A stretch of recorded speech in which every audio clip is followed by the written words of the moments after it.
Students, how are you all? I hope this video finds you fit and fine. Students, इस video में हम chemical properties को study करने वाले हैं। हम पहले फिज़िकल प्रॉपर्टी को ऑलरेडी स्टडी कर चुके हैं सेकंड ग्रुप की, और उससे भी जो हमने पहले वीडियोस देखे थे उसमें हमने physical and chemical property of the first group को कंप्लीट कर लिया था। तो इस वीडियो में हम स्टडी करने वाले हैं about chemical property of the second group. अब बच्चों, सबसे पहले जो हम इसमें केमिकल प्रॉपर्टी स्टडी करने वाले हैं वो है reaction of second group metal with oxygen. तो सबसे पहले हम देखते हैं रिएक्शन विथ ऑक्सीजन। तो बच्चों, बहुत ही सिंपल है। जब भी एल्कलाइन अर्थ मेटल रिएक्ट करते हैं ऑक्सीजन के साथ में, तो ये उसका बनाते हैं मेटल ऑक्साइड। ठीक है, हम इक्वेशन को बैलेंस कर देते हैं। तो जब भी मेटल रिएक्ट करते हैं ऑक्सीजन के साथ में, तो ये बनाते हैं मेटल ऑक्साइड। और बच्चों, यहाँ पे ये सिंपल इक्वेशन है। अब अगर हम बात करें इनकी रिएक्टिविटी की, तो जो बेरिलियम मेटल है ये अनरिएक्टिव होता है। बेरिलियम जो मेटल है ये अनरिएक्टिव होता है, ये इजीली रिएक्ट नहीं करता। उसके पीछे रीज़न ये है बच्चों, ये बहुत एक्सेप्शनल बिहेवियर शो करता है। रीज़न ये है कि जो ये बेरिलियम है इसका साइज बहुत कम है और इसकी आईपी जो है बहुत ज़्यादा है। इस रीज़न से ये इतना इजीली रिएक्ट नहीं कर पाता। ठीक है, आईपी ज़्यादा होना और साइज़ कम होने की वजह से ये इजीली रिएक्ट नहीं करता। इस वजह से हम क्या बोल रहे हैं, ये लेस रिएक्टिव है या फिर अनरिएक्टिव है। ये 600 डिग्री केल्विन से नीचे रिएक्ट नहीं करता, does not react below 600 degree kelvin. ठीक है, टेम्परेचर हम बढ़ा दें तब पॉसिबिलिटी है कि बेरिलियम जो है वो रिएक्ट करेगा और फर्दर जाके उसका ऑक्साइड का फॉर्मेशन करेगा। ठीक है, फर्स्ट पॉइंट ये हो गया। सेकंड पॉइंट बच्चों, ये रिएक्ट कर सकता है अगर हम टेम्परेचर बढ़ा दें या फिर हम इस बेरिलियम का सरफेस एरिया बढ़ा दें। क्या इंक्रीज कर दें हम? Surface area. और सरफेस एरिया कैसे इंक्रीज करते हैं बच्चों? सरफेस एरिया में इंक्रीज करते हैं उसको पाउडर फॉर्म में कन्वर्ट करके। तो अगर आप इसको पाउडर फॉर्म में कन्वर्ट कर दें तब जाके ये रिएक्टिव हो सकता है और ये बर्न कर सकता है brilliantly in the presence of oxygen. ठीक है, तो या तो आप इसको पाउडर फॉर्म में कन्वर्ट कर दिए, मतलब सरफेस एरिया इंक्रीज कर दीजिए, या फिर टेम्परेचर इंक्रीज कर दीजिए अबाउट 600 डिग्री, तब जाके तो ये रिएक्ट कर सकता है। ठीक है, ऑक्सीजन के साथ में। नाउ स्टूडेंट्स, अगर हम बात करें मैग्नीशियम की, तो मैग्नीशियम बर्न करता है डेजलिंग ब्रिलियंस के साथ और इवॉल्व करता है हीट। तो जब भी हम मैग्नीशियम को बर्न करते हैं ऑक्सीजन के प्रेजेंस में, तो ये बर्न करता है विथ डेजलिंग ब्रिलियंस। ठीक है, एंड साथ में इवॉल्व करता है लॉट्स ऑफ हीट।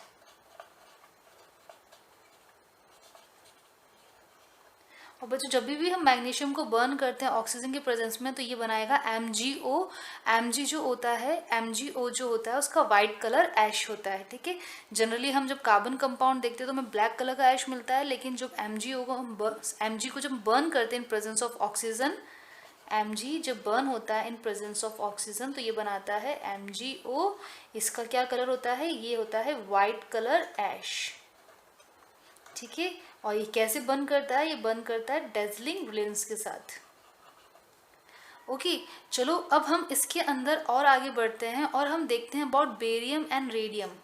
तो बच्चों, जब हम बेरियम और रेडियम की बात करते हैं तो ये हाईली इलेक्ट्रोपॉजिटिव हैं। ठीक है, बेरियम और रेडियम की बात करते हैं तो ये क्या है? Highly electropositive.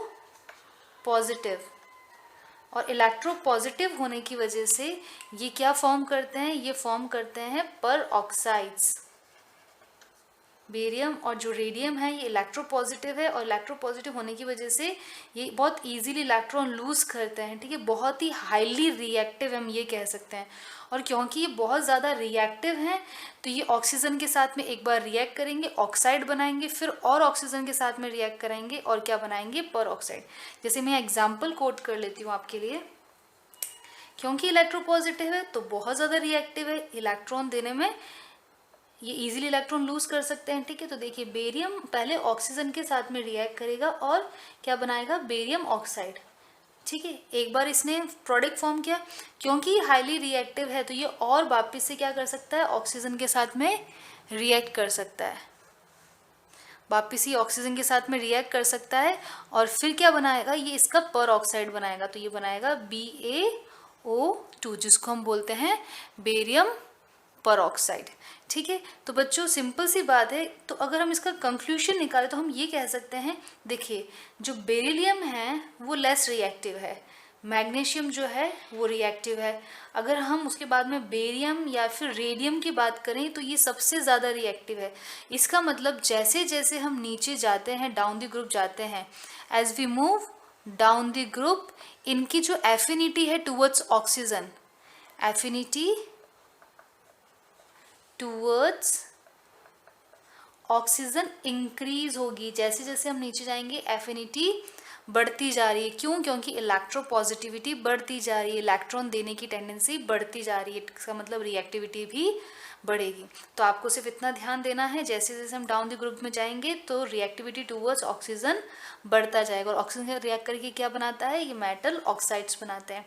जो नीचे वाले एलिमेंट्स हैं वो बहुत ज़्यादा रिएक्टिव है, बहुत ज़्यादा इलेक्ट्रोपॉजिटिव है, तो वो क्या बनाते हैं, वो मेटल पर ऑक्साइड्स बनाते हैं, क्योंकि वो एक बार ऑक्सीजन से रिएक्ट करके ऑक्साइड बनाते हैं, फर्दर और ऑक्सीजन के साथ में रिएक्ट करके पर ऑक्साइड का फॉर्मेशन करते हैं। ठीक है बच्चों, तो यहाँ तक आपको समझ में आ गया कि मेटल ऑक्साइड्स कैसे बनते हैं। ठीक है, तो अब हम चलते हैं थोड़ा और आगे इसी टॉपिक के अंदर। ना स्टूडेंट्स, अगर हम बात करें मेटल ऑक्साइड की प्रॉपर्टीज़ के बारे में, मेटल ऑक्साइड बनते कैसे हमने देख लिया, ऑक्सीजन के साथ में रिएक्ट करके, ठीक है। और जब हम डाउन द ग्रुप जाते हैं तो रिएक्टिविटी और बढ़ जाती है ऑक्सीजन की तरफ, तो जो एलिमेंट्स हैं वो क्या बनाते हैं, मेटल पर ऑक्साइड, ठीक है। अभी हम बात कर रहे हैं मेटल ऑक्साइड की। तो बच्चों अगर मेटल ऑक्साइड की प्रॉपर्टी की बात करें तो मेटल ऑक्साइड जो होते हैं ये स्टेबल कंपाउंड्स होते हैं, काफ़ी स्टेबल ये कंपाउंड्स होते हैं, ठीक है। और अगर हम इनकी बात करें तो ये कैसी स्टेट में होते हैं, सॉलिड होते हैं और क्रिस्टलाइन होते हैं, ठीक है। तो ये वाइट क्रिस्टलाइन सॉलिड होते हैं, ठीक है। अगर इनकी नेचर की बात करें बच्चों तो ये आयनिक नेचर के होते हैं,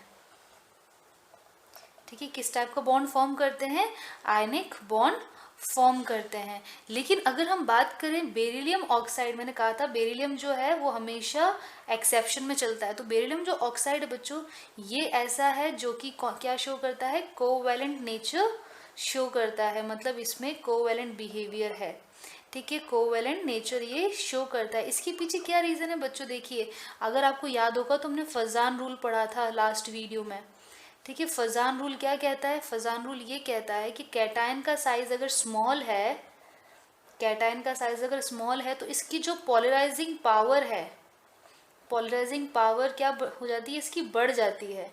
अगर इसकी पोलराइजिंग पावर बढ़ जाएगी साइज स्मॉल होने की वजह से, तो जो ये एनायन है उसको ये क्या कर देगा, डिस्टॉर्ट कर देगा। डिस्टॉर्ट मतलब उसको क्या कर देगा, ये पोलराइज। पोलराइज कैसे करेगा, देखो बच्चों यहाँ पे है मेरे पास में एक कैटायन, ठीक है, और यहाँ पे मैं न्यूक्लियस बना रही हूँ, ये न्यूक्लियस है हमारे पास में, और ये है मेरे पास में एक एनायन, ठीक है। एनायन को मैंने थोड़ा सा कैटायन के कंपेयर में बड़ा बनाया, ठीक है। ये कैटायन क्या करेगा, इस एनायन के जो इलेक्ट्रॉन्स उसको अपनी तरफ अट्रैक्ट करेगा, तो ये इलेक्ट्रॉन्स क्या हो जाएंगे, डिस्टॉर्टेड हो जाएंगे इस तरीके से। यहाँ पे आ जाएगा पॉजिटिव चार्ज और यहाँ पे क्या आ जाएंगे, इलेक्ट्रॉन्स। किसकी तरफ आ जाएंगे इलेक्ट्रॉन्स, सारे इस पॉजिटिव कैटायन की तरफ। तो देखो इसको क्या कर दिया, इसने पोलराइज कर दिया, यहाँ पोल जनरेट हो गया, इस तरफ पॉजिटिव चार्ज आ गया, इस तरफ नेगेटिव। तो ये क्या हो गया है, पहले सिमेट्रिकल था, अब ये क्या हो गया, पोलराइज हो गया है। किसने पोलराइज किया, इस कैटायन ने इसको पोलराइज किया।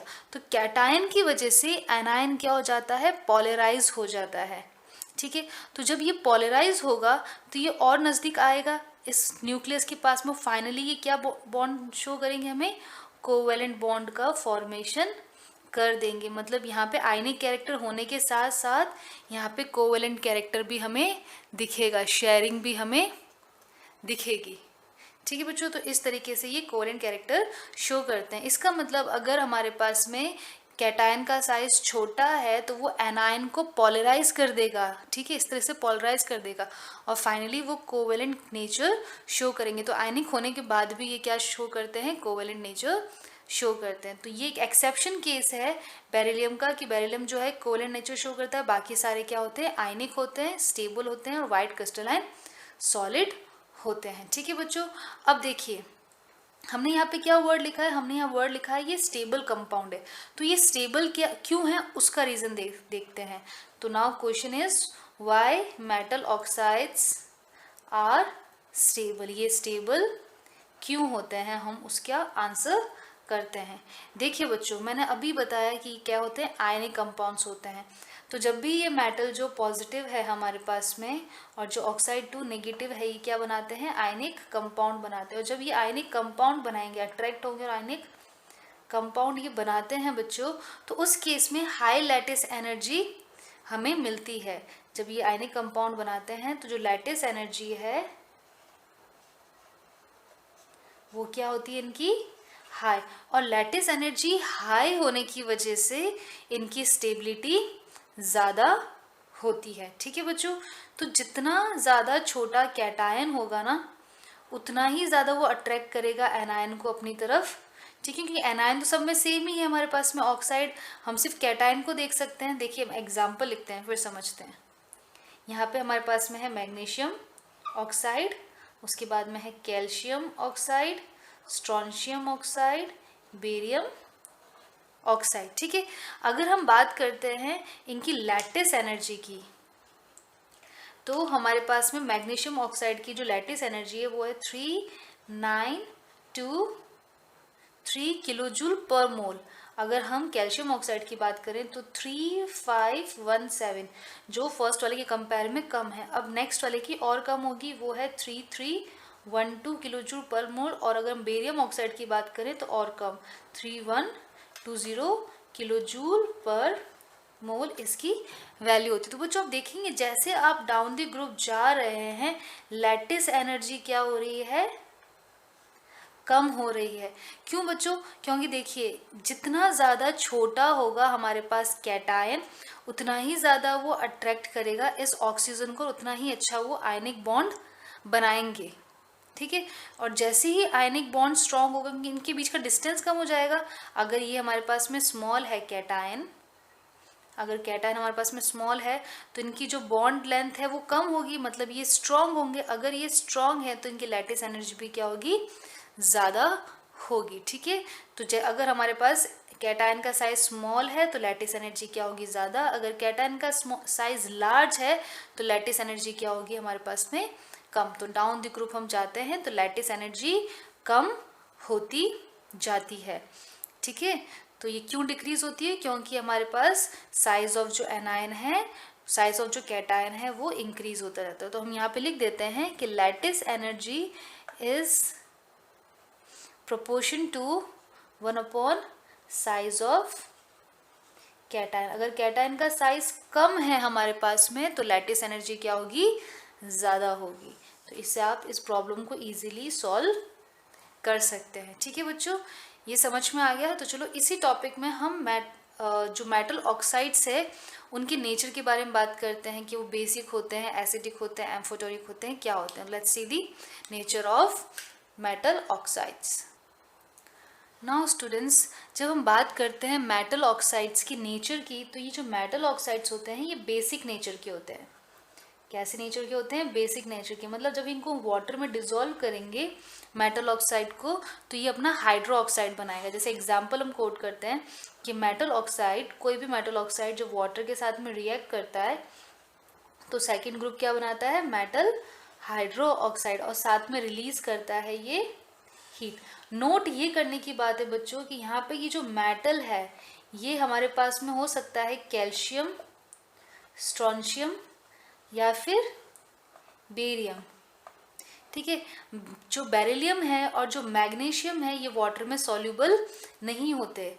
हम जब बात करते हैं बेरिलियम और मैग्नीशियम ऑक्साइड्स की, तो ये वाटर में क्या होते हैं बच्चों, इनसॉल्यूबल। अब क्वेश्चन ये अराइज होता है कि वाटर में इनसॉल्यूबल क्यों होते हैं।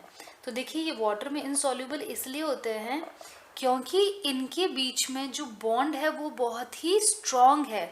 देखो इनका साइज छोटा है बेरिलियम का, इसका साइज भी छोटा है, तो बहुत ही टाइटली अट्रैक्टेड होंगे दूसरे। मैग्नीशियम का भी साइज छोटा है, ऑक्सीजन का भी, तो इनकी तरफ जो एफिनिटी है, जो लैटिस एनर्जी इनकी, वो बहुत ज़्यादा है। और अभी हमने आपको थोड़ी देर पहले समझाया था कि अगर कैटायन का साइज स्मॉल है तो लैटिस एनर्जी क्या होगी बच्चों, लैटिस एनर्जी होगी ज़्यादा। अगर कैटायन का साइज स्मॉल है तो लैटिस एनर्जी क्या होगी, ज़्यादा। तो देख लीजिए यहाँ पे कैटायन का साइज स्मॉल है तो इसमें लैटिस एनर्जी ज़्यादा होती है, ठीक है। अगर हम देखें टेबल में तो ये ऊपर आते हैं, बाकी फिर कैल्शियम, स्ट्रोंशियम, बेरियम नीचे आते हैं, ठीक है। तो साइज़ कम होने की वजह से इनकी लैटिस एनर्जी ज़्यादा है, मतलब हमको बहुत ज़्यादा एनर्जी देनी पड़ेगी तब जाके ये बेरिलियम ऑक्साइड का बॉन्ड टूटेगा और ये हाइड्रो ऑक्साइड में कन्वर्ट होगा। तो इन शॉर्ट हम ये कह सकते हैं कि वाटर में इजीली सॉल्यूबल नहीं होते। क्यों नहीं होते, क्योंकि ये क्या है, बहुत टाइटली हेल्ड है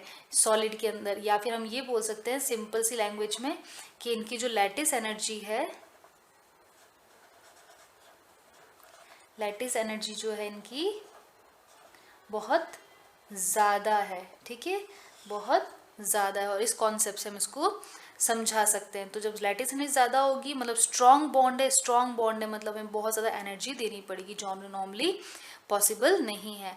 तो calcium oxide, strontium oxide, barium oxide water के साथ में रिएक्ट करके क्या करते हैं, मेटल हाइड्रो ऑक्साइड बनाते हैं। इसका मतलब कौन सा नेचर शो करते हैं, बेसिक नेचर शो करते हैं, ठीक है। तो चलो अब हम ट्रेंड देखते हैं बेसिक नेचर का। हमारे पास में है beryllium oxide, magnesium oxide, calcium oxide, strontium oxide, barium oxide. तो बच्चों देखिए जैसे ही आप डाउन द ग्रुप जाएंगे वैसे वैसे साइज इंक्रीज हो रहा है, साइज इंक्रीज, तो लैटिस एनर्जी क्या हो रही है, लैटिस एनर्जी कम हो रही है, तो ज़्यादा सॉल्यूबल हो जाएगा वाटर में और हाइड्रो ऑक्साइड ईजिली बनाएगा। तो जैसे जैसे हम डाउन द ग्रुप जाएंगे साइज बढ़ेगा, लैटिस एनर्जी कम होगी, मतलब वो जो ये ऑक्साइड्स हैं ये हाइड्रो ऑक्साइड्स ईजिली बना पाएंगे क्योंकि इनके बीच के बॉन्ड इजीली ब्रेक हो पाएगा। तो देखिए जो हमारे पास में बेरिलियम ऑक्साइड है ये एम्फोटेरिक इन नेचर होता है, एम्फोटेरिक इन नेचर होता है, मतलब ये एसिडिक नेचर भी शो करता है और बेसिक नेचर भी शो करता है। ये जो हमारे पास में मैग्नीशियम ऑक्साइड है ये वीकली बेसिक है, बहुत वीक बेसिक का फॉर्मेशन करता है। यहाँ पे ये बेसिक नेचर शो करता है और ये दोनों क्या करते हैं, स्ट्रॉन्गली बेसिक होते हैं। तो जैसे ही हम नीचे जाएंगे वैसे वैसे लैटिस एनर्जी कम होगी, बॉन्ड जो होंगे वो वीक होंगे और इजीली ये क्या बनाएंगे, हाइड्रो ऑक्साइड्स, ठीक है। तो उनका basic nature down the group increase होता जाएगा। तो जैसे हम इधर जाएंगे तो बेसिक नेचर इंक्रीज हो रहा है, down the group basic nature क्या हो रहा है, इंक्रीज हो रहा है, ठीक है बच्चों, समझ में आ गया है। तो हमने यहाँ पे बेसिक नेचर की भी बात कर ली है। तो चलो अब हम थोड़ा सा इस टॉपिक को और आगे समझते हैं। So students now let us see about the solubility of metal hydro oxides. हमने देख लिया मेटल ऑक्साइड्स जो हैं वो वाटर के साथ में रिएक्ट करके क्या बनाते हैं, मेटल हाइड्रो ऑक्साइड्स बनाते हैं। और ये जो मेटल हाइड्रो ऑक्साइड्स होते हैं इनका नेचर कैसा होता है, बेसिक, और ये basic nature down the group increase होता जाता है, ये हम ऑलरेडी पढ़ चुके हैं। तो बच्चों अब हम देख रहे हैं कि ये जो मेटल हाइड्रो ऑक्साइड्स हैं इनकी सॉल्युबिलिटी क्या है। तो देखिए बच्चों फर्स्ट हम बात करते हैं बेरिलियम हाइड्रो ऑक्साइड, उसके बाद में आता है मैग्नीशियम हाइड्रो ऑक्साइड, उसके बाद में आता है calcium hydroxide, after that हमारे पास में आएगा strontium hydroxide and finally we will get barium hydroxide, ठीक है। देखिए बच्चों जैसे जैसे हम हाइड्रो ऑक्साइड देखते हैं और डाउन द ग्रुप जाते हैं वैसे वैसे इनकी सॉल्युबिलिटी इंक्रीज होती है। डाउन द ग्रुप क्या होता है बच्चों, सॉल्युबिलिटी इंक्रीज हो रहा है हाइड्रो ऑक्साइड का। ऐसा क्यों? तो रीज़न ये है बच्चों कि जैसे हम डाउन द ग्रुप जाते हैं, आपको पता है देखो हाइड्रो ऑक्साइड तो सब में सेम है, हम किसकी बात कर रहे हैं, हम इन मेटल आयंस की बात कर रहे हैं। तो जैसे जैसे हम डाउन द ग्रुप जाएंगे, इन मेटल्स आयन का साइज क्या हो रहा है, साइज हो रहा है इंक्रीज। इनका साइज क्या हो रहा है बच्चों, इनका साइज जो है वो इंक्रीज हो रहा है। साइज इंक्रीज होने की वजह से हम जानते हैं कि इनकी लैटिस एनर्जी क्या हो जाएगी, कम, क्योंकि हमने कहा था कि कैटायन का साइज और लैटिस एनर्जी दोनों इन्वर्सली प्रोपोर्शन एक दूसरे के। तो अगर साइज बढ़ेगा तो लैटिस एनर्जी क्या हो जाएगी, कम, मतलब इनके बीच का जो अट्रैक्शन जो फोर्स है वो क्या हो जाएगा, कम, जो इनके बीच का बॉन्ड स्ट्रेंथ है वो क्या हो जाएगा, कम। लैटिस एनर्जी कम होने का सिंपल मतलब हम ये समझ सकते हैं कि बॉन्ड स्ट्रेंथ कम होना, ठीक है। तो अगर डाउन द ग्रुप जाने पे साइज बढ़ रहा है, बॉन्ड स्ट्रेंथ मतलब लैटिस एनर्जी अगर कम हो रही है, तो वो इजीली क्या हो सकता है, ब्रेक हो सकता है। जब वो इजीली ब्रेक हो जाएगा तो वो क्या हो जाएगा, सॉल्युबल भी हो जाएगा। तो हम जब डाउन द ग्रुप जाते हैं तो सॉल्युबिलिटी क्यों क्या हो जाती है, सॉल्युबिलिटी इंक्रीज हो जाती है। क्यों सॉल्युबिलिटी इंक्रीज हो रही है, क्योंकि इस वे में हम जब जा रहे हैं तो जो लैटिस एनर्जी है वो क्या हो रही है, कम हो रही है, ठीक है बच्चों। तो इस तरीके से हम बता सकते हैं कि हाइड्रो ऑक्साइड की सॉल्युबिलिटी का ट्रेंड क्या है। ओके, नाउ स्टूडेंट्स चलो अब हम दूसरी रिएक्शन की तरफ चलते हैं, जो कि है रिएक्शन विथ हाइड्रोजन।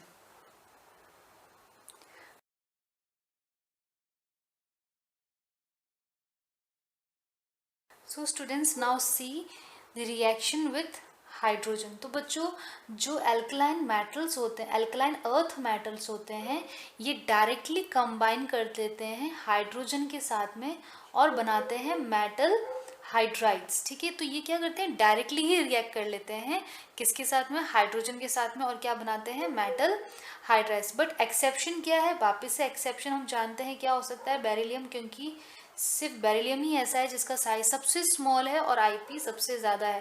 तो एक्सेप्शन है बेरिलियम। बेरिलियम जो है वो डायरेक्टली हाइड्रोजन के साथ रिएक्ट नहीं करता, ये हाइड्राइड बनाएगा no doubt, but it does not form beryllium hydride directly by reacting with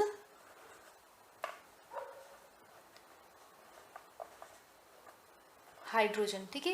ये हाइड्रोजन के साथ डायरेक्टली रिएक्ट करके नहीं बनाता है। अगर हमें बेरिलियम हाइड्राइड बनाना है तो हम एक अच्छा रिड्यूसिंग एजेंट लेंगे, बहुत अच्छा रिड्यूसिंग एजेंट। और बच्चों रिड्यूसिंग एजेंट हमने पढ़ रखा है हमारे फर्स्ट ग्रुप के अंदर, हमने देखा था लिथियम एल्यूमिनियम हाइड्राइड जो बहुत अच्छा रिड्यूसिंग एजेंट था, और मैंने बताया भी था कि वो ऑर्गेनिक केमिस्ट्री में भी काम लिया जाता है और इनऑर्गेनिक केमिस्ट्री में भी काम लिया जाता है। तो देखिए ये कैसे बनता है, हम बेरिलियम का हैलाइड लेंगे जो रिएक्ट करेगा बहुत ही स्ट्रॉन्ग रिड्यूसिंग एजेंट जो कि है लिथियम एल्यूमिनियम हाइड्राइड, ठीक है। जब लिथियम एल्यूमिनियम हाइड्राइड यूज़ करेंगे तो वो इसको क्या कर देगा, रिड्यूस कर देगा, तो इलेक्ट्रोनेगेटिव एलिमेंट बाहर निकल जाएगा और हमारे पास में इसके साथ में H जुड़ जाएगा, तो ये बन जाएगा BeH2।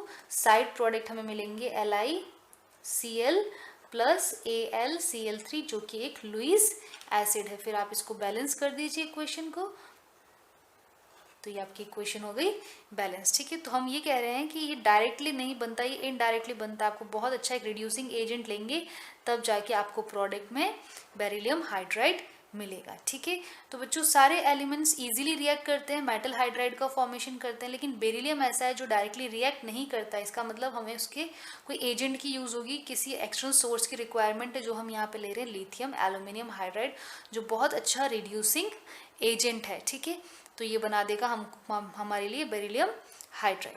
अब देखिए बच्चों अगर हम नेचर की बात करते हैं इन मेटल हाइड्राइड्स की, तो मेटल हाइड्राइड्स का जो नेचर होता है बच्चों वो होता है आयनिक नेचर। कैसे नेचर के होते हैं ये, आयनिक। अब फिर से एक्सेप्शन आ गया, एक्सेप्शन की हम बात करें तो हमारे पास में दो एक्सेप्शन है यहाँ पे।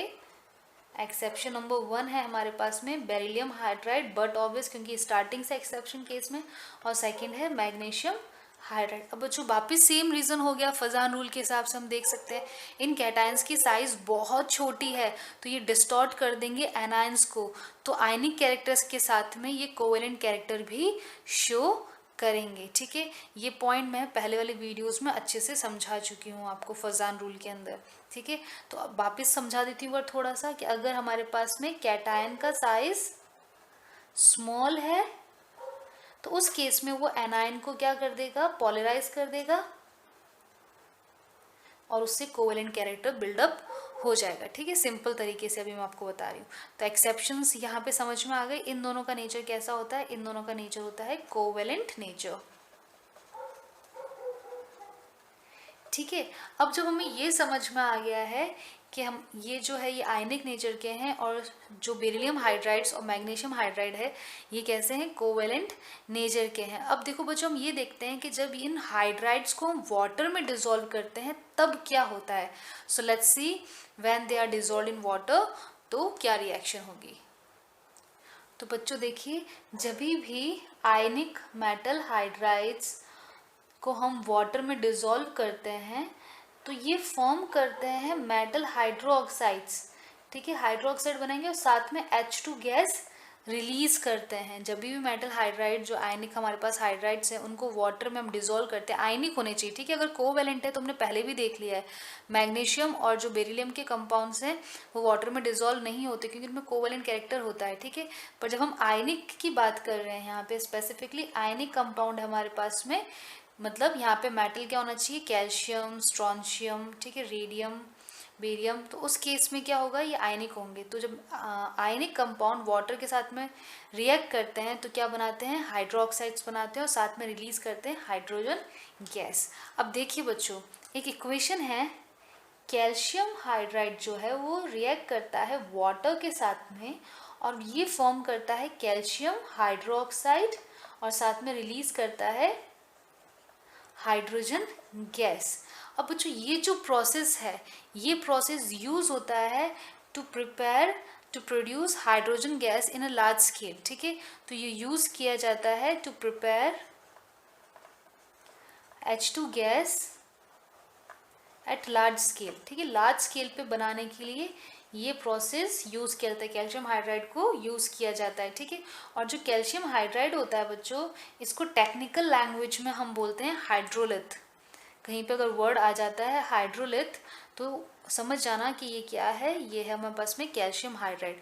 तो कैल्शियम हाइड्राइड को हम हाइड्रोलिथ बोलते हैं। उसको जब वाटर में डिसॉल्व करते हैं तो ये हाइड्रो ऑक्साइड बनाता है, मेटल हाइड्रोक्साइड, और साथ में लार्ज अमाउंट में हाइड्रोजन गैस रिलीज करता है।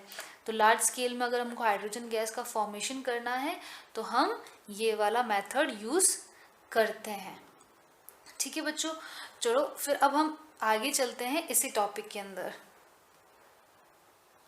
सो स्टूडेंट्स, अब अगर हम मेटल हाइड्राइड की स्टेबिलिटी की बात करें तो डाउन द ग्रुप जो मेटल हाइड्राइड की स्टेबिलिटी है बच्चों वो डिक्रीज होती है। Down the group metal hydride की जो स्टेबिलिटी है वो डिक्रीज होती है। और ऐसा क्यों होता है, क्योंकि बच्चों डाउन द ग्रुप आप जानते हैं जब हम डाउन द ग्रुप जाते हैं तो मेटेलिक नेचर इंक्रीज होता है।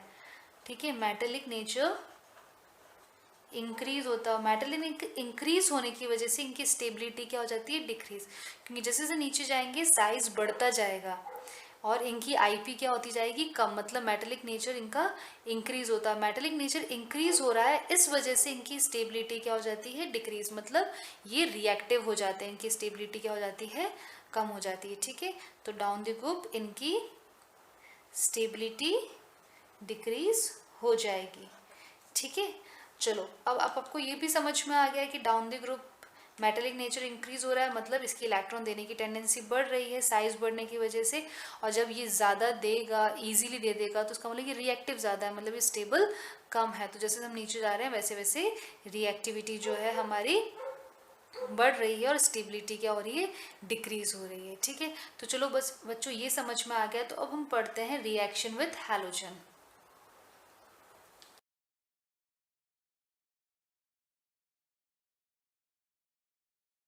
So students, let's see reaction with halogen. देखिए बच्चों, अगर हम मेटल की सेकंड ग्रुप के जो मेटल्स है अल्कलाइन अर्थ मेटल, उनकी रिएक्शन उनकी रिएक्शन जब हैलोजन के साथ कराते हैं एट सम टेम्परेचर, ठीक है, हम थोड़े से उनको हीट देते हैं, तो मेटल जो है डायरेक्टली वो हैलोजन के साथ में रिएक्ट कर देते हैं और बनाते हैं मेटल हैलाइड्स, ठीक है, मेटल हैलाइड्स का फॉर्मेशन करते हैं। अब ये तो हो गया एक तरीका। मेटल जो हैलाइड्स हैं वो हमें और भी मिल सकते हैं। अगर आप मेटल्स को या मेटल देखो, मेटल को रिएक्ट करा दिया आपने हैलोजन के साथ में तो उसने मेटल हैलाइड बनाया, ठीक है, लेकिन अगर आप मेटल को एसिड के साथ में रिएक्ट करवाते हैं तब भी वो हैलोजन का कोई हम एसिड ले ले, सपोज HCl या फिर HBr, तो जब हम हैलोजन का एसिड लेंगे और मेटल की रिएक्शन कराएंगे, मैं लिख देती हूँ ज़्यादा इजी होगा समझने में, तो मेटल की अगर हम रिएक्शन कराते हैं उसके हैलोजन एसिड के साथ में, तब भी हमें क्या मिलेगा, मेटल हैलाइड मिल सकता है और साथ में क्या रिलीज होगा, H2 गैस रिलीज होगी। अगर हम लेते हैं मेटल ऑक्साइड्स, ऑक्साइड की रिएक्शन अगर हम हैलोजन एसिड के साथ में रिएक्ट करते हैं तब भी हमें क्या मिलेगा, मेटल हैलाइड, और साथ में साइड प्रोडक्ट हमें मिलेगा वाटर। अगर मैं मेटल हाइड्रो ऑक्साइड की रिएक्शन वापस हैलोजन एसिड के साथ में कराती हूँ तब भी मुझे क्या मिलेगा, मेटल हैलाइड, साथ में मुझे वाटर मॉलिक्यूल मिलेगा। इन द सेम वे अगर हम मेटल कार्बोनेट को रिएक्ट कराते हैं हैलोजन एसिड के साथ में तो हमें फिर से मिलेगा मेटल हैलाइड, साथ में बाय प्रोडक्ट मिलेंगे CO2 और H2O। आप इन इक्वेशंस को बैलेंस कर दीजिए। यहाँ पे हमारे पास 2 है x, तो ये हमारे पास हो जाएगा 2, इक्वेशन ये हो गई बैलेंस। अगर हम यहाँ x की बात करें, हमारे पास x2 है तो ये इक्वेशन भी हमारे पास में हो गई बैलेंस। यहाँ पे x2 तो ये 2, और यहाँ पे हाइड्रोजन हमारे पास टोटल हो गए हैं 4, तो यहाँ पे हम लगा देते हैं 2, तो फिर से इक्वेशन बैलेंस हो गई है। यहाँ पे हम लगा देते हैं 2 और हाइड्रोजन 2, ठीक है, तो ये इक्वेशन भी हमारे पास में हो गई है बैलेंस। तो बच्चों कहने का मतलब ये है, आप चाहे मेटल ले लें, मेटल ऑक्साइड ले लें, मेटल हाइड्रो ऑक्साइड या मेटल कार्बन, अगर उसको मेटल एसिड के साथ में इसको अगर हम हैलोजन एसिड के साथ में रिएक्ट करवाते हैं तो हर केस में हमें क्या मिलेगा, मेटल हैलाइड मिलेगा। अब बच्चों देखो, ये जो मेटल हैलाइड्स होते हैं इनका नेचर कैसा होता है, आयनिक नेचर होता है, ठीक है, बट फिर से एक्सेप्शंस आ गए। एक्सेप्शन में क्या है, एक्सेप्शन में हमारे पास में है बेरिलियम हैलाइड, ठीक है, बेरिलियम जो हैलाइड होता है ये कैसे नेचर के होते हैं, ये कोवेलेंट नेचर के होते हैं, ठीक है, और कोवेलेंट नेचर के क्यों होते हैं, सेम बच्चों, क्योंकि बेरिलियम पे जब 2+ चार्ज आता है तो ये बहुत स्मॉल कैटायन बन जाता है। बहुत स्मॉल कैटायन होने की वजह से ये जो एनायंस होते हैं उसको ये क्या कर देते हैं, पोलराइज कर देते हैं, ठीक है बच्चों, डिस्टॉर्ट कर देते हैं उनको और उनमें कोवेलेंट कैरेक्टर बिल्डअप हो जाता है। तो इसका सेम आंसर है फजान रूल के हिसाब से, ठीक है, यहाँ पे कैटायन का साइज छोटा होने की वजह से ये जो एनायंस होते हैं इनको ये क्या कर देते हैं, डिस्टॉर्ट। तो बेसिकली अगर हम बात करें तो इसमें जो कैटायन होता है वो स्मॉल साइज का होना चाहिए और एनायन लार्ज साइज का। तो जनरली जो यहाँ पे एक्स होते हैं, इस एक्स को हम कंसीडर करते हैं एज ब्रोमो, क्लोरो या फिर आयोडो, मतलब यहाँ पे जो एक्स ग्रुप है वो ब्रोमीन, क्लोरीन या आयोडीन होगा, तब यहाँ पे कौन सा कैरेक्टर मिलेगा, हमें कोवेलेंट कैरेक्टर मिलेगा, ठीक है बच्चों। तो ये भी फजान रूल से ही हम इसको सॉल्व कर सकते हैं। Now let us see about the reactivity of second group with water. तो हम वाटर के साथ में इसकी रिएक्टिविटी देखते हैं।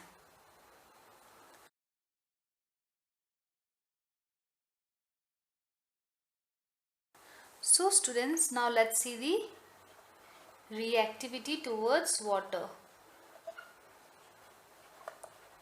बच्चों जब ये वाटर के साथ में रिएक्ट करते हैं तो ये हाइड्रो ऑक्साइड्स का फॉर्मेशन करते हैं।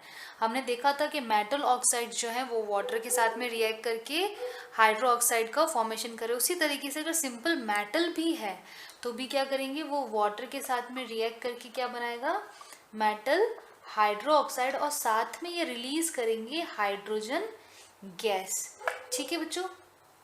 अब देखिए यहाँ पे हमने ये तो बता दिया है कि मेटल जो है रिएक्ट करेगा वाटर के साथ में और मेटल हाइड्रो ऑक्साइड बनाएगा, लेकिन हर एक मेटल की रिएक्टिविटी टुवर्ड्स वाटर डिफरेंट है। देखिए जब हम बात करते हैं तो बच्चों जो हम बात करते हैं इसके अंदर सपोज हम ले लेते हैं magnesium, calcium, strontium and barium. तो देखो बच्चों, यहाँ पे ये जो एलिमेंट्स हैं जो डाउन द ग्रुप हैं, इन एलिमेंट्स की आईपी क्या होती है, कम होती है, क्योंकि इनका साइज ज़्यादा है ना, तो इनकी आईपी कम होती है साइज ज़्यादा होने की वजह से। तो हम ये कह सकते हैं ये मेटल जो है इजीली क्या करते हैं, ये मेटल इजीली इलेक्ट्रॉन को लूज करते हैं, मतलब ये रिएक्टिव मेटल्स हैं। जो इजीली लूज करें उनको हम क्या बोलते हैं, ये रिएक्टिव मेटल। तो क्योंकि ये रिएक्टिव मेटल है, इस वजह से ये जो एलिमेंट्स हैं ये कोल्ड वाटर के साथ में भी रिएक्ट कर सकते हैं, ये कोल्ड वाटर के साथ में भी रिएक्ट कर सकते हैं, क्योंकि रिएक्टिविटी ज़्यादा है तो पानी के टेम्परेचर से इनको फ़र्क नहीं पड़ता, कोल्ड वाटर है तब भी ये रिएक्ट कर जाएंगे। लेकिन अगर मैग्नीशियम की बात करें तो इसका साइज़ क्या है, इसका साइज़ कम है compare to all this three. Size कम होने की वजह से इनकी आईपी क्या होगी बच्चों, इनकी आईपी ज़्यादा होगी। मतलब ये रिएक्टिव क्या है, आईपी ज़्यादा होना मतलब हमें ज़्यादा एनर्जी देनी पड़ेगी इलेक्ट्रॉन निकालने के लिए, तो हमें एनर्जी ज़्यादा देनी पड़ रही है। इसका मतलब क्या हो गया, इसकी रिएक्टिविटी कम है, हम ज़्यादा एनर्जी देंगे तो ही ये रिएक्टिव होगा। अगर इसकी रिएक्टिविटी कम है बच्चों, तो इसका मतलब ये है कि ये कोल्ड वाटर के साथ में रिएक्ट नहीं कर सकता। तो उस केस में अगर हमें इसका हाइड्रोक्साइड बनाना है तो हमें कैसा वाटर यूज़ करना पड़ेगा, हमें हॉट वाटर यूज़ करना पड़ेगा। तो हम सिंपली ये कह सकते हैं कि जिनकी रिएक्टिविटी ज़्यादा है वो कोल्ड वाटर के साथ में भी रिएक्ट कर जाएगा, और जिनकी रिएक्टिविटी कम है वो हॉट वाटर के साथ में रिएक्ट करेंगे। और रिएक्टिविटी कौन डिसाइड करेगा, रिएक्टिविटी डिसाइड करेगा आईपी। अगर आईपी हमारे पास कम है, आयनाइजेशन पोटेंशियल कम है, तो उस केस में वो रिएक्टिव ज़्यादा है, ठीक है। और अगर आयनाइजेशन पोटेंशियल ज़्यादा है तो उस केस में वो रिएक्टिव कम है, ठीक है। और आईपी हम कैसे निकाल सकते हैं, साइज की हेल्प से हम निकाल सकते हैं, जो हम ऑलरेडी क्लासिफिकेशन चैप्टर में अच्छे से समझ चुके हैं, ठीक है बच्चों। तो देखिए अब यहाँ पे मेटल जो है Mg वो वाटर के साथ में रिएक्ट करके मेटल हाइड्रोक्साइड तो बनाता ही है, ठीक है। लेकिन ये वाटर के साथ में रिएक्ट करके मेटल ऑक्साइड की लेयर, मतलब मैग्नीशियम ऑक्साइड की लेयर भी फॉर्म कर सकता है। अब ये मैग्नीशियम जो ऑक्साइड की लेयर है ये प्रोटेक्टिव लेयर की तरह काम करती है, और फर्दर ये इसको रिएक्ट करने नहीं देता वाटर के साथ में। तो अगर एक बार प्रोटेक्टिव लेयर बन गई मैग्नीशियम ऑक्साइड की, तो अगर आपको उसको और रिएक्ट करवाना है तो आपको ये लेयर को क्या करना पड़ेगा, रिमूव करना पड़ेगा, ठीक है। तो क्या होता है, मैग्नीशियम वाटर के साथ में रिएक्ट करके मैग्नीशियम ऑक्साइड बनाता है जो कि एक प्रोटेक्टिव लेयर है, तो इसकी वजह से वो फर्दर रिएक्ट नहीं कर सकता, ऑक्सीडाइज नहीं हो सकता, ठीक है। तो अगर आपको फर्दर और रिएक्शन करानी है तो आपको यहाँ से ये ऑक्साइड की लेयर रिमूव करनी पड़ेगी, ठीक है बच्चों। तो ये हो गया है हमारे पास में रिएक्टिविटी टूवर्ड्स वाटर। अब हम चलते हैं नेक्स्ट, जो कि है एक्शन विथ नाइट्रोजन।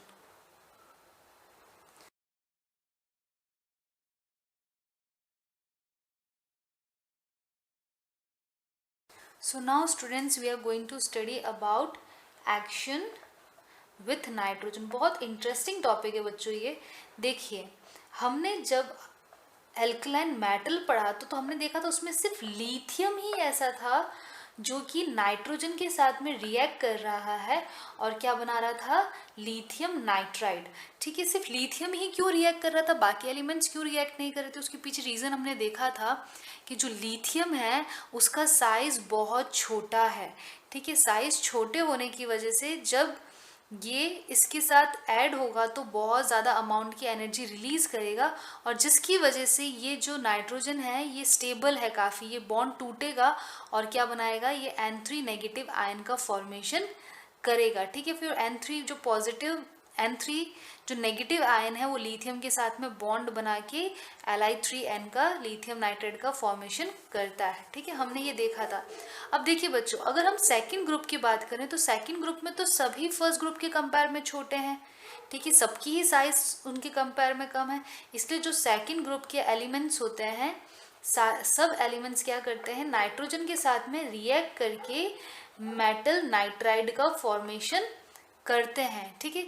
लेकिन अगर हम रिएक्टिविटी की बात करें, फॉर्मेशन ऑफ नाइट्राइड की बात करें, तो वो बेरिलियम से अगर हम बेरियम तक जाते हैं तो इनकी जो रिएक्टिविटी है वो डिक्रीज होती जाती है। क्या होता जाता है, डिक्रीज होता जाता है। अगर हम यहाँ से बेरिलियम से अगर बेरियम तक जाते हैं तो वो डिक्रीज होता जाता है। और ऐसा क्यों बच्चों? क्योंकि हम डाउन द ग्रुप जाएंगे तो साइज इंक्रीज होगा, और जब साइज इंक्रीज होगा तब जब ये कंपाउंड जब फॉर्म होगा, आयनिक कंपाउंड जब फॉर्म होगा तो लैटिस एनर्जी कम रिलीज होगी। ठीक है बच्चों, लैटिस एनर्जी अगर कम रिलीज होगी तो वो एनर्जी जो है वो सफिशिएंट नहीं है इसको तोड़ने के लिए और तोड़ने के बाद नया कंपाउंड बनाने के लिए। ठीक है, तो हम जब डाउन द ग्रुप जाते हैं बच्चों तो क्या होता है, साइज जो है वो इंक्रीज होता है, साइज इंक्रीज हो रहा है। तो जब कंपाउंड का फॉर्मेशन करेंगे तो जो एनर्जी रिलीज होगी वो एनर्जी ज़्यादा रिलीज नहीं होगी। किसके लिए? जिनके लिए साइज ज़्यादा है। और जब एनर्जी ज़्यादा रिलीज नहीं होगी तो ये जो N2 है ये स्टेबल है, ये ब्रेक नहीं होगा इतना इजीली। ठीक है, जब ये ब्रेक नहीं होगा तो हमें कंपाउंड भी इतना इजीली नहीं मिलेगा। मतलब हम अगर डाउन द ग्रुप की बात करते हैं तो इनकी जो फॉर्मेशन की जो टेंडेंसी है, ईज है, ease of formation, correct word है ease of formation of nitride. क्या हो जाएगा बच्चों? Ease of formation of nitride कम हो जाएगा, क्योंकि साइज बढ़ रहा है। उस वजह से जो लैटिस एनर्जी है, जब कंपाउंड फॉर्म होता है, जो एनर्जी रिलीज होती है, वो जो लैटिस एनर्जी है वो क्या होती है? कम। अगर लैटिस एनर्जी कम रिलीज हो रही है तो ये जो N2 स्टेबल कंपाउंड है ये ब्रेक नहीं होगा N3 नेगेटिव आयन में, और इस वजह से इसका फॉर्मेशन, जो मेटल नाइट्राइड है उसका फॉर्मेशन भी इतना इजीली नहीं होगा। तो down the group lattice energy कम होने की वजह से इनका ease of formation of nitride क्या होता है? डाउन डी ग्रुप कम होता है। ठीक है बच्चों, तो इन सिंपल वर्ड हम ये बोल सकते हैं कि जितना स्मॉल कैटायन होगा तो वो जो कंपाउंड बनाएगा तो उतनी ही ज़्यादा लैटिस एनर्जी को वो रिलीज करेगा। अगर लैटिस एनर्जी ज़्यादा रिलीज होगी तो हमारे पास में जो कंपाउंड फॉर्मेशन होगा वो इजीली होगा। ठीक है बच्चों, यहाँ तक समझ में आ गया। अब हम नेचर की बात करते हैं। तो बच्चों सिर्फ बेरिलियम हमारे पास नाइट्राइड है जिसका नेचर जो है वो कोवेलेंट होता है। ठीक है, उसके अलावा रेस्ट जितने भी है उन सब का नेचर क्या होता है? आयनिक होता है। बच्चों सेम रीज़न जो हम पढ़ के आ चुके हैं अभी तक, बेरिलियम बहुत छोटा साइज का है। ठीक है, तो ये क्या करता है? पोलराइज कर देता है नाइट्राइड आयन को, इस वजह से इनमें कोवेलेंट कैरेक्टर बिल्डअप हो जाता है। और वहीं अगर हम इनकी बात करें तो बाकी जितने भी एलिमेंट्स हैं उनका साइज बेरिलियम के कंपेयर में ज़्यादा है, उन कैटायन का साइज बेरिलियम के कंपेयर में ज़्यादा है, तो वो पोलराइज नहीं करेंगे इतना ईजिली एनायंस को।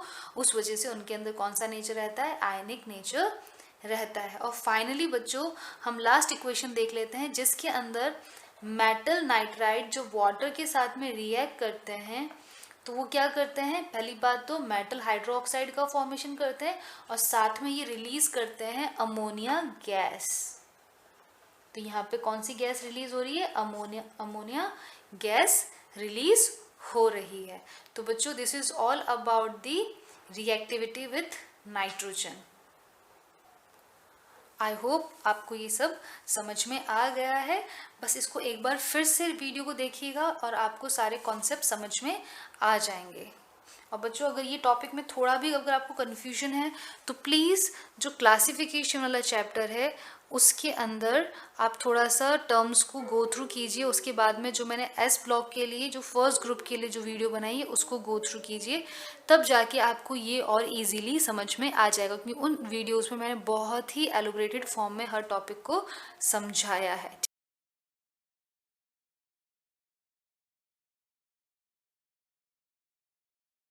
Students now let us see about the nature of oxo salt.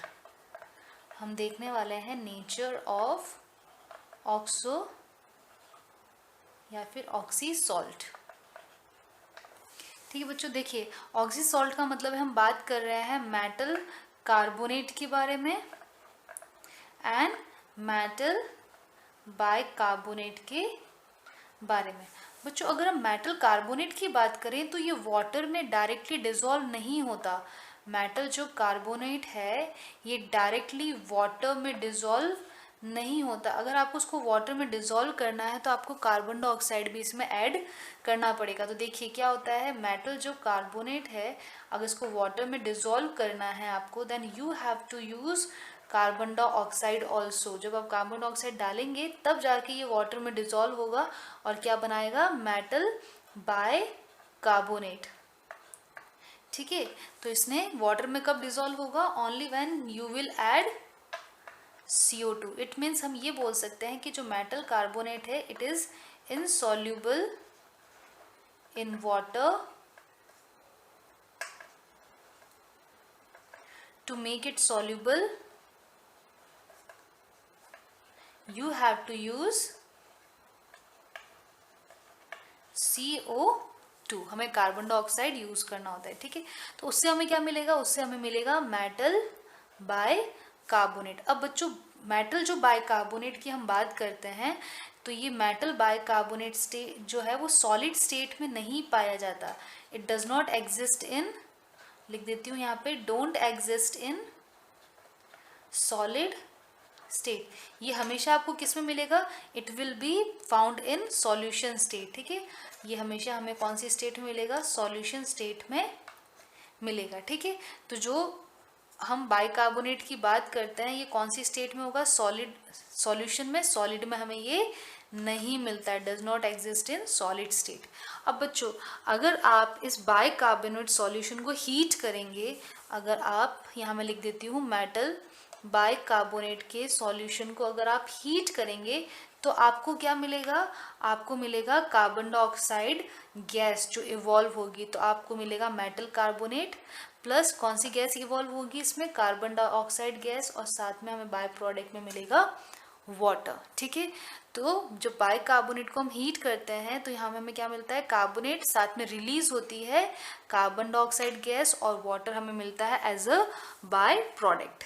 तो बच्चों ये तो हमने जनरल बात करी कि मेटल कार्बोनेट वाटर में सॉल्यूबल नहीं है। अगर सॉल्यूबल करना है तो कार्बन डाइऑक्साइड डालना पड़ेगा, उससे हमें मेटल बाइकार्बोनेट मिलेगा। मेटल बाइकार्बोनेट जो है वो सॉलिड स्टेट में नहीं मिलता, वो सॉल्यूशन स्टेट में मिलता है। ठीक है हमें, और अगर हम इसको हीट करेंगे तो हमें कार्बन डाइऑक्साइड गैस मिलेगी। ठीक है, अब बच्चों अब हम इसकी बात करते हैं स्टेबिलिटी की। सो let's C the stability of metal carbonates. तो बच्चों जब हम मेटल कार्बोनेट की स्टेबिलिटी की बात करते हैं तो देखो मेटल जो कार्बोनेट है इनको जब हम हीट करते हैं तो ये क्या बनाते हैं, मेटल ऑक्साइड, और साथ में रिलीज करते हैं CO2 गैस। पहली रिएक्शन तो ये है, जब भी हम मेटल ऑक्साइड को हीट करते हैं तो ये मेटल ऑक्साइड बनाते हैं और CO2 गैस रिलीज करते हैं। अब हम देखते हैं कि इनकी थर्मल डिकम्पोजिशन में टेम्परेचर की कितनी रिक्वायरमेंट है, मतलब जब हम डाउन द ग्रुप जाएंगे तो इनकी स्टेबिलिटी पे क्या फ़र्क पड़ेगा। तो पहले तो मैं सारे कार्बोनेट्स लिख देती हूँ। तो यहाँ आ गया मेरे पास barium carbonate, magnesium carbonate, calcium carbonate, strontium and then barium carbonate. ठीक है बच्चों, अब जब हम यहाँ टॉप से बॉटम की तरफ जाते हैं बच्चों तो हमें जो टेम्परेचर चाहिए इनको ब्रेक करने के लिए वो इंक्रीज होगा। ठीक है, टेम्परेचर जो चाहिए ब्रेक करने के लिए वो इंक्रीज होगा। इसका मतलब हम ये कह सकते हैं इनकी जो स्टेबिलिटी है वो टॉप टू बॉटम क्या हो रही है, इंक्रीज हो रही है। तो जब हम टॉप टू बॉटम जाते हैं तो इनकी स्टेबिलिटी क्या हो रही है बच्चों, ये बहुत जगह पूछा जाता है, स्टेबिलिटी इनकी इंक्रीज हो रही है। कॉम्पिटिटिव एग्जाम में बहुत बार ये ट्रेंड पूछे जाते हैं। ठीक है, तो जब हम टॉप टू बॉटम जाएंगे तो कार्बोनेट की स्टेबिलिटी इंक्रीज हो रही है। अब ऐसा क्यों बच्चों, क्योंकि देखिए अगर हम टॉप टू जब बॉटम जाते हैं तो आयनिक नेचर इंक्रीज होता है।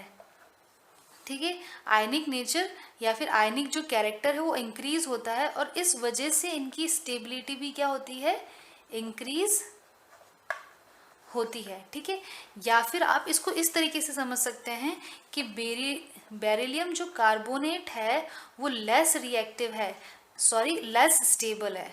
आई रिपीट, बेरिलियम जो कार्बोनेट है वो लेस स्टेबल है। क्यों लेस स्टेबल है, क्योंकि यहाँ पे देखिए बेरिलियम का जो साइज है वो बहुत ही स्मॉल है, इसका जो साइज है बहुत स्मॉल है। ठीक है, और अगर हम कार्बोनेट की बात करें तो कार्बोनेट का साइज बच्चों बहुत ज़्यादा होता है, ये बिगर साइज का होता है कार्बोनेट। ठीक है, तो इसका साइज छोटा होने की वजह से और इसका साइज बड़ा होने की वजह से ये स्टेबलाइज नहीं हो पाते हैं साथ में। ठीक है, तो इनकी स्टेबिलिटी क्या हो जाती है, कम हो जाती है। तो हम ये बोल सकते हैं सिंपल सा कि अगर हमारे पास कैटायन का साइज इंक्रीज होता है, अगर कैटायन का साइज इंक्रीज होता है तो स्टेबिलिटी भी क्या होती है, इंक्रीज। स्टेबिलिटी भी क्या होती है, इंक्रीज। तो अगर कैटायन का साइज ज़्यादा है तो उस कार्बोनेट को इजीली होल्ड कर पाएगा और उसकी स्टेबिलिटी क्या हो जाएगी, इंक्रीज। ठीक है, और यहाँ पे इरेगुलर साइज होने की वजह से इनकी स्टेबिलिटी क्या होती है, कम होती है। तो जैसे जैसे नीचे जाते हैं हम, साइज बढ़ता जाता है तो स्टेबिलिटी भी बढ़ती जाती है। ठीक है बच्चों, so this is all about the stability of the carbonates. अब हम देखते हैं about the solution of metal in ammonia. जब हम मेटल को अमोनिया में डिसॉल्व करते हैं तब क्या होता है।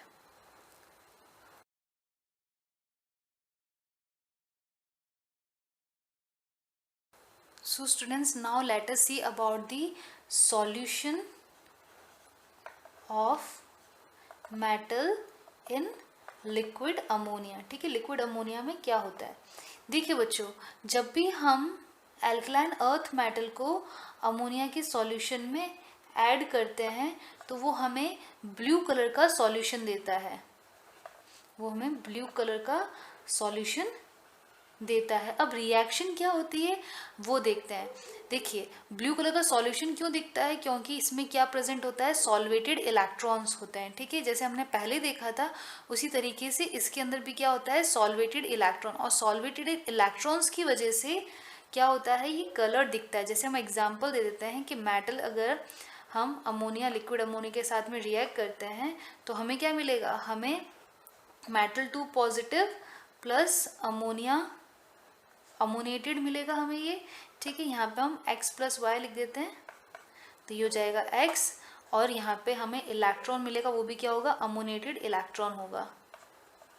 ठीक है, तो इस अमोनिएटेड इलेक्ट्रॉन की वजह से हमें सॉल्यूशन कैसे मिलता है, कलर्ड मिलता है। वो भी कौन सा कलर मिलता है, हमें ब्लू कलर मिलता है। ठीक है बच्चों, अब देखिए इसमें रिएक्शन क्या होती है, बहुत ही इसमें स्लोली स्लोली रिएक्शन होती है और फिर हमको साथ में हाइड्रोजन गैस भी मिलता है। कैसे मिलता है, देखिए मेटल जो है सबसे पहले 2 इलेक्ट्रॉन लूज करेगा और बनाएगा M2 पॉजिटिव, और साथ में इसने इलेक्ट्रॉन लूज कर दिए 2। अब ये जो 2 इलेक्ट्रॉन है ये अमोनिया के साथ में रिएक्ट करते हैं।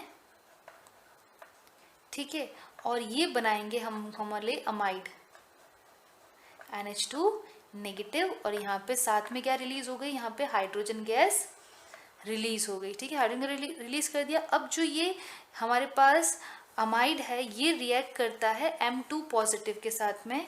तो ये M2 पॉजिटिव जो है ये NH2 के साथ में रिएक्ट करता है और बनाता है यहाँ पे मेटल अमाइड का फॉर्मेशन करता है। ठीक है, अब बच्चों जब ये जो सॉल्यूशन है, अगर इस सॉल्यूशन को हम इवापोरेट करें, अगर हम इसको इवापोरेट करें तो हमें मिलेगा मेटल हेक्सा अमोनिया। ठीक है, तो यहाँ पे आ जाएगा NH3 और 6, तो हमें हेक्सा अमोनेट्स मिलते हैं।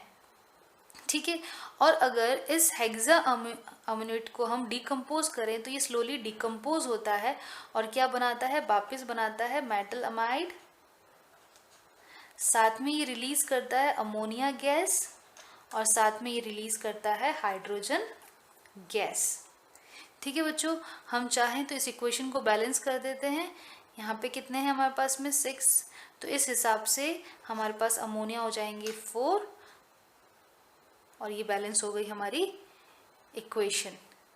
ठीक है, तो बच्चों इस तरीके से ये डिकम्पोज होके क्या बनाएंगे, मेटल अमाइड, अमोनिया रिलीज करेंगे और हाइड्रोजन गैस रिलीज करेंगे। तो इस तरह से इक्वेशन होती है। ठीक है बच्चों, लेकिन आपको सबसे इम्पॉर्टेंट क्या ध्यान रखना है कि इसके अंदर जब भी हम मेटल को अमोनिया के अंदर ऐड करते हैं तो ये ब्लू कलर का हमें सॉल्यूशन देता है।